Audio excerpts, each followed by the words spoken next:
Hey there, welcome to this deep dive. We're tackling this article called "Why is Modern Art So Ugly?"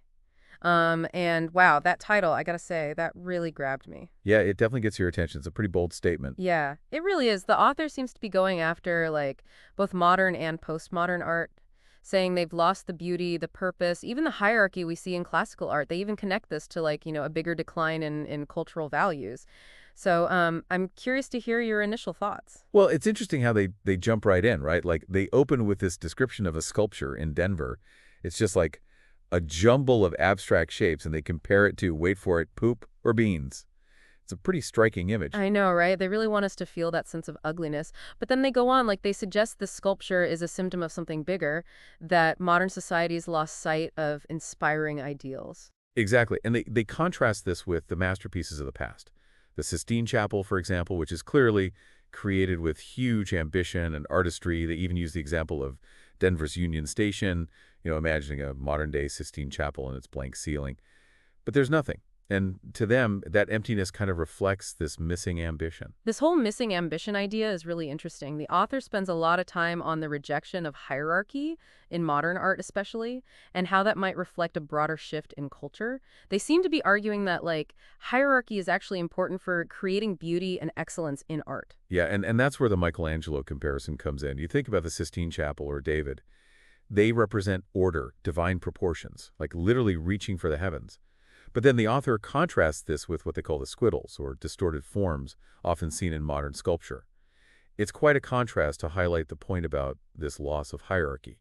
It's almost like they're saying that by making everything equal, we've lost sight of what makes something truly exceptional.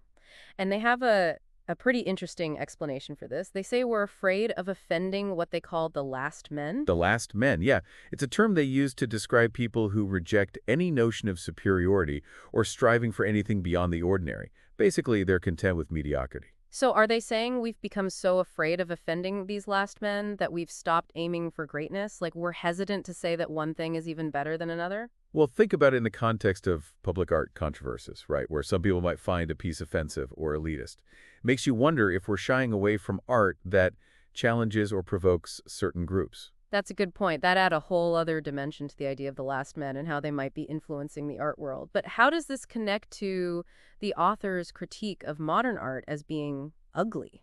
Well, they argue that this fear of hierarchy, this aversion to saying anything is better, has led to a kind of cultural flattening, a lack of aspiration for true beauty and excellence. And they see this reflected in what they consider the ugliness of a lot of modern art. Okay, so it's not just an aesthetic choice. This rejection of hierarchy is a symptom of a deeper cultural shift. And this leads them to another big idea, postmodernism. Right. The author connects the perceived failings of modern art to the rise of postmodern thought. Things like there being no absolute truth, the rejection of anything superior as being oppressive, and the notion that all art is equal in value. So are they saying that this everything is relative mindset has seeped into the art world, eroding standards of beauty and excellence? Yeah, basically they're saying if we can't even agree on what good art is, then how can we strive for anything truly great? How can we tell the difference between a masterpiece and, well, a pile of what they call poop or beans? That's a pretty big question. And there's one example they use that I think is really interesting. Star Wars. Star Wars. Okay, now you got me curious. What does Star Wars have to do with all of this? Well, they focus on what happened to the Jedi Order after Disney bought it. Yeah. They argue that the Jedi were kind of deconstructed, stripped of their heroic, noble qualities. They see this as a metaphor for how Western culture as a whole is deconstructing traditional ideals. I see. So they're drawing this parallel between the supposed decline of the Jedi and what they see as the decline of Western art, Western culture, all that. Yeah, exactly. Like this fear of hierarchy, this aversion to saying anything is better, it leads to this kind of flattening, this lack of reaching for something more. And they think that's reflected in both art and the stories we tell, like Star Wars. Okay, I'm with you so far, but let's bring this back to art specifically.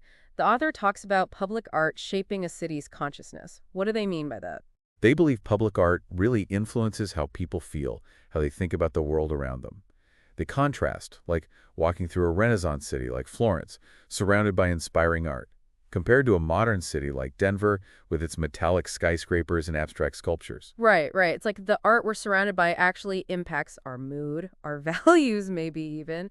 They seem to be suggesting Renaissance art promoted virtue, greatness, while modern art, to them, evokes this sense of meaninglessness. That's pretty much it. And they even say all public art is, in a way, propaganda. Propaganda. Whoa, hold on. Isn't all art subjective? It does sound a bit extreme, but what they're saying is all art reflects the values of the society that made it, whether we realize it or not. So Renaissance art, with its beauty, order, religious themes, you could see it as propaganda for the ideals of that time. Okay, I'm starting to see their point. So if Renaissance art was like propaganda for, I don't know, divine aspiration or human potential, what kind of propaganda do they think modern art is putting out there?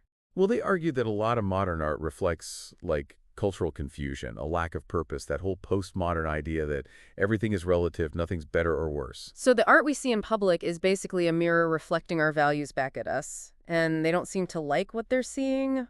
What do they think we should do about this then? That's where they get really radical. They basically say we need to go backward. Like a return to classical ideals, beauty, hierarchy, grandeur in art, all that stuff. Go backwards? So like rejecting modern and postmodern art completely, back to the Renaissance, ancient Greece, something like that. I don't know about that. Seems a bit regressive, you know? I can see where you're coming from. Honestly, I'm not sure I fully agree either. I appreciate their analysis, it's thought-provoking, but a total backward movement.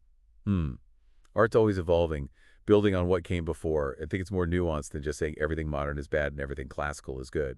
Right. I mean, there's amazing art being made today that doesn't fit into those old categories. Dismissing all of that seems like, well, throwing the baby out with the bathwater, as they say. Exactly. And don't forget, beauty is subjective, right? What one person finds beautiful, another might find, well, not so much. What seems meaningless to one person could have deep meaning for someone else. It all depends on you, your experiences. True. I've definitely been in museums and just been totally lost looking at some modern art. But then, you learn about the artist, the historical context, and you start to do it, even if it's not traditionally beautiful. Yeah, it's about being open to different ways of seeing things, trying to understand the message, even if it's not obvious right away. So we might not agree with this whole go backward idea, but is there any validity to the critique? Do you see a lack of beauty, meaning in some of the art being made today? It's complicated. I wouldn't say modern art is just ugly or meaningless. There's such a variety, different styles, approaches. Some artists are engaging with those big questions, beauty, meaning, even spirituality. But they're doing it in ways that might not fit the old definitions. So not rejecting those ideas, but reinterpreting them? Exactly. Art's never static. No, it's always evolving, pushing boundaries. What shocks one generation might be totally normal for the next. And that evolution is probably driven, at least in part, by the very postmodern ideas the author criticizes. It's like this push and pull, tradition versus innovation, established beauty versus breaking free from all that. Oh, absolutely. And that tension is what makes art so interesting. It challenges us, makes us like, sometimes even makes us a bit uncomfortable. You've hit on something there. That discomfort, that challenge to our ideas, it can actually help us grow, help us understand. Totally agree. Art shouldn't just be something we, like, passively consume. It should make us think, question things, maybe see the world a little differently. So even if we don't buy everything the author says, they definitely got us thinking. We got to be critical of the art we see, what it says about us, our culture, and be open to different perspectives. What stood out to you the most from this article? For me, it was that idea about public art being propaganda, reflecting society's values. It got me thinking about the art in my own city, what it might be saying about us. Interesting. What about you? Anything jump out at you?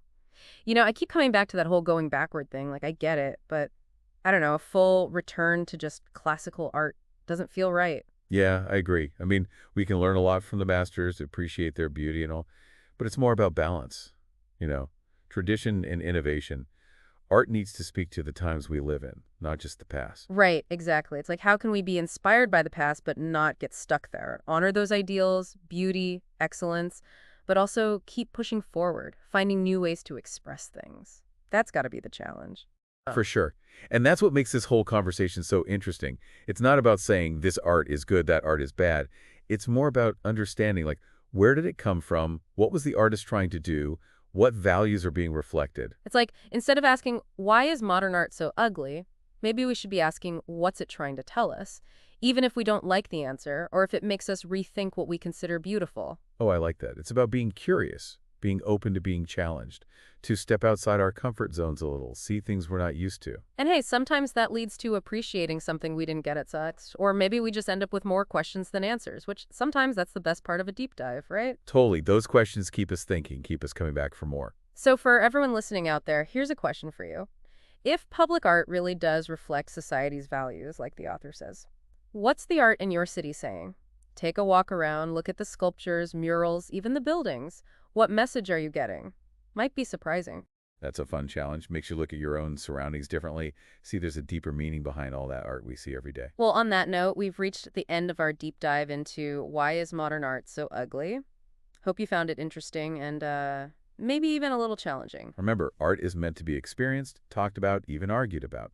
So keep those conversations going, keep an open mind. Thanks for joining us on the deep dive. Until next time, happy exploring.